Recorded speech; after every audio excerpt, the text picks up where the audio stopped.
buenas tardes, mi nombre es Juliet Pedraza y mi compañera Angélica López. Bueno, somos de la Universidad Unisanitas en quinto semestre. El objetivo de hoy es hacerte una entrevista frente a todo el tema de tu campo laboral. Haremos diferentes preguntas de diferentes tipos.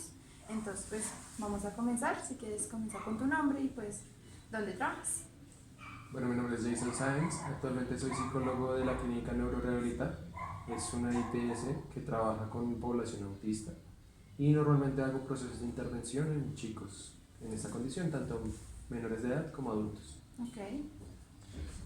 ¿Cuáles son las características de la entrevista sistémica? Bueno, normalmente una entrevista sistémica siempre tiene que tener el aspecto de que puede ser la única vez que tengas con el paciente, entonces tienes que tener, o pues con el usuario, como quieras llamarlo, siempre tiene que tener, o tienes que tener todos los recursos, todas las características, atraer toda la información posible que puedas y asimismo ir como avanzando en la terapia en la primera sesión. No es una entrevista estructurada como tal, sino pueden tener varias preguntas correspondientes. No sé, no solamente como directo al punto, sino qué pasaría si, o otras cuestiones de poner ejemplos, metáforas, usar todos los recursos literarios que son característicos del enfoque sistémico. ¿Cómo fue tu primera entrevista en este campo? Bueno, en el campo sistémico, literalmente en la clínica como tal, inició con los papás, entonces fue una salvedad bastante interesante porque ya pude ver muchas de las cosas que afectaban a el primer caso que tuve. Venían con la necesidad de un terapeuta hombre por muchas cosas anteriores, entonces usé eso como factor a mí para iniciar como un proceso de rapport y pues hacer de una vez los compromisos correspondientes y como lo que mencioné anteriormente, usé los recursos específicos en esa entrevista y así los pude atraer para sacar toda la información pertinente. Saqué datos sociodemográficos, historia, un poco de la historia clínica respecto al paciente y los terapeutas anteriores, que también es muy importante. El comportamiento del usuario y la visión que tienen los padres tanto de la enfermedad como del usuario y la información que tienen acerca de la clínica, porque normalmente cuando uno llega a una IPS específica, los usuarios previos, los usuarios anteriores ya tienen un concepto establecido. Entonces estos nuevos aires, por decirlo de esta manera, generan una oportunidad de cambio que uno puede usar más adelante en el proceso terapéutico. Bueno, tú manejas con niños con Sí. autismo. ¿Cómo es el rapport con esto? ¿Cómo logras esa interacción con esta población? Bueno, en esencia es todo un proceso. Hay una frase que dentro del medio se usa y es que si te haces amigo del chico, el chico va saliendo de a pocos. Son personas específicamente que muy pocas veces tienen como esa intención de acercarse a alguien pues por sus limitaciones sociales y sus limitaciones con la interacción, entonces tú tienes que empezar a dar, pero no es ese dar como de sofocarlos, Sí. sino específicamente de acercarse paulatinamente. Lo pones en cuenta como cuando dos gatos se encuentran por primera vez. Hay que establecer un territorio en el cual él se sienta cómodo y se acerque a ti y tú también te vayas acercando, y cada cosa buena que te dé tienes que aprovecharla como recurso para empezar a generar ese rapport, como ustedes lo llaman. ¿Alguna vez has tenido algún paciente donde no se logre como ese rapport, o sea, difícil? No, específicamente la mayoría de problemáticas que tienen con este tipo de población son más con los padres, porque traen muchos sesgos, específicamente que porque uno es hombre, entonces pues, y el usuario es mujer, entonces ya hay un muro, una barrera entre lo que uno puede hacer con eso. O también si es un hombre y uno también es un hombre, los padres siempre tienen como esas barreras o esos límites bastante establecidos con lo que uno va a entrar a hacer con los pacientes. Entonces, es más que todo con los papás que con los mismos chicos. Okay. ¿Cómo te relacionas con tus compañeros de trabajo? Bueno, el ambiente siempre alcanza a ser un poco tenso. El trabajo con esta población lo carga uno en muchos aspectos, tanto relacional como emocionalmente. Y digamos que se convierte en una dinámica en la cual tienes que soltarte. El comentario se vuelve más hacia soltar un poco ese veneno, soltar un poco la cosa, soltar un poco la carga del día, y alcanza a ser un poco tenso, pero es como entrar a un ring de boxeo y salir un poco más tranquilo con tu vida. Ok, al momento de tomar una decisión importante, ¿qué haces? Evaluar, siempre lo primero es evaluar qué puede o qué no puede pasar en situaciones de crisis o en situaciones en las cuales es necesario tomar medidas premeditadas, obviamente como por cada establecimiento debe haber un protocolo específico, pero hay veces que el protocolo se pasa por encima. Entonces hay que evaluar, bueno, si hago esto, cómo afecta a la persona, cómo afecta, qué pasaría si los papás de este chico que está golpeando a todos saben que si no lo toca puede mandar a la clínica, entonces hay que saber cómo entrar con el chico. Sí, entonces ese tipo de circunstancias, cómo actúo, si voy directamente con el chico, voy con el contexto para alejarlos. Ese tipo de circunstancias es evaluar y responder al instante. Ok. Cuando te estresas en este ambiente, ¿qué haces? Por salud siempre es bueno tomarse sus breaks, por decirlo de esta manera. Uno debe estar enfocado en la terapia o en la dinámica todo el tiempo. Si hay una situación de estrés o una situación en la cual no se controle la emoción, por decirlo de ese momento, lo indicado es que alguien más te releve y tú salgas a tomarte un respiro. Si no está la posibilidad, ahí entra el rol como terapeuta o el rol como psicólogo y lo que nosotros podamos mantenernos hasta que se acabe el tiempo establecido, y ahí sí tomas el espacio. Es por salud que debes tomar un espacio entre las mismas terapias, o si no terminas el día estallado totalmente. ¿Hay alguien a ti que te lidera? ¿Hay alguien? Sí, a pesar de que somos un equipo de terapeutas correspondientes a fonoaudiología y bueno, todas las dinámicas físicas, por cada equipo hay un líder que viene siendo el de terapia ocupacional, y más arriba de él está el coordinador de equipos, que normalmente es alguien que empezó también como terapeuta y fue ascendiendo normativamente.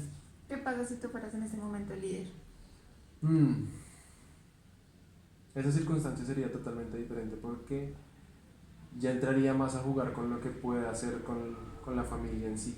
Si algo, por decirlo así, critico de mi trabajo, y es la desatención que tienen con el entorno familiar, y más en estos chicos que son, por decirlo así, de un solo filtro. Das estímulo-respuesta sin decirlo de esa manera. Entonces el trabajo real se da con las familias, que si tú necesitas incluir algo, apreciar algo, hacer que el chico reaccione en cierto aspecto, tienes que poner un rol más de coterapeuta o un rol más dentro del sistema para que este mismo se retroalimente. En pocas palabras, hacer de los padres o hacer del mismo chico el terapeuta. ¿Qué piensan tus compañeros de ti? Bueno, llevo muy poco, pero ha sido sorpresivo para ellos, porque los primeros 2 meses que estuve fue bajo perfil, evaluando las circunstancias, o pues bueno, el ambiente laboral, y últimamente pues he contactado con personas que son a mi misma afinidad, entonces es como la persona callada está abriéndose un poco más al grupo, está teniendo más interacciones, ya tiene otro tipo de circunstancias, como el choque entre la persona que no hablaba y el chico que ya empezó a ser inclusivo con todos. ¿Ya cuánto llevas ahí? 4 meses. 4 meses. Okay. ¿Qué pasaría si, no sé, si te terminara el contrato, te echaran del trabajo? Seguiría siendo consulta particular. ¿Consulta particular? Es otra facultad o un ingreso extra que se puede hacer, y también se va fortaleciendo todos los procesos como terapeuta.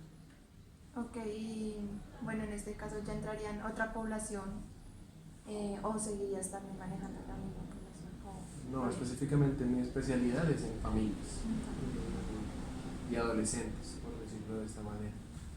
Entonces creo que seguiría también con los adultos, pero no habría condición especial o algún tipo de trastorno, porque siento que eso ya merecen, a pesar de que todos merezcan un equipo interdisciplinario, hay algunas cosas que sí son necesarias, básicas, como son los trastornos del desarrollo. Si no existiera el enfoque sistémico, ¿qué otro enfoque utilizarías para una entrevista? Creo que sí sería el cognitivo-conductual, pero de tercera generación. Tiene muchas cosas similares con el sistémico y te da muchas facultades también para actuar así solo sea una sesión. Okay. ¿Qué pasaría, digamos, si entraras a otra IPS? ¿Qué aplicarías en esa IPS nueva en base a lo que aprendiste de esta? Creo que siento que es el manejo de las familias como tal. Es un factor común en todas las IPS. Entonces, de lo que aprendí o lo que he aprendido tal vez sería como saber bandear o saber manejarse entre contextos, de que a pesar de que uno sea un sistémico, tiene que poner ciertas características o bueno, ciertas respuestas por decirlo, en el enfoque que se maneje. Entonces ese choque me costó mucho al momento de iniciar en la clínica, y si iniciara en otra IPS o en otra entidad de salud, creo que ya tendría como más recursos para poder como establecer un poco más acorde a los lineamientos de la clínica sin ser tan disruptivo. ¿Qué pasaría, no sé, me viene a la cabeza, si llegara un niño con autismo pero este no tuviera familia?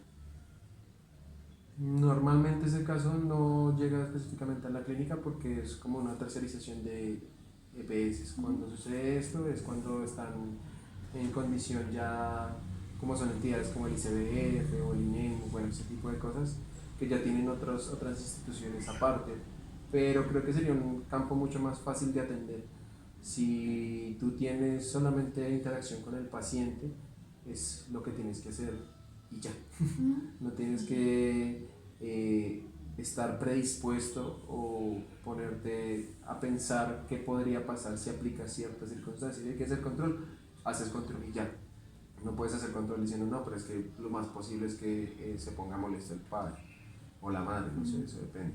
Si tienes que hacer algún tipo de estrategia que ya tenga un control verbal un poco más fuerte, porque sí es necesario en algunos aspectos no gritarles, pero sí hablar con tonalidades un poco más fuertes. No habría quien se molestara, no habría quien pusiera un pero o un restrictivo. Podría actuar de una manera un poco más libre. ¿Manejas alguna otra población que no tenga autismo específicamente? Pues en consulta aparte manejo consumo, ideación suicida, por decirlo de esta manera, y problemas de comportamiento básicos. Entonces, es eso. Los principales. Sí. Ok, ¿bajo qué circunstancias piensas que trabajar solo es más importante que trabajar en equipo?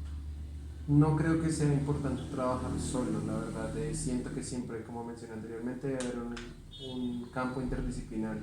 La psicología no está sola. Necesita un doctor que descarte cosas físicas, médicas, necesita un fisioterapeuta que active, o un deportista que active, se necesita un fonoaudiólogo que hable o que enseñe, un psicoeducador que tenga algunos bagajes educativos que normalmente un clínico no tiene como a profundidad. Entonces siento que el equipo tiene que ser interdisciplinario, la presencia del psiquiatra también es importante. Sé el sesgo que se tiene desde la medicina hacia la psicología, pero el apoyo se debe dar independientemente, y que uno pida ese apoyo es el primer paso. ¿Qué crees que no te hemos preguntado y es importante que compartieras? Mm,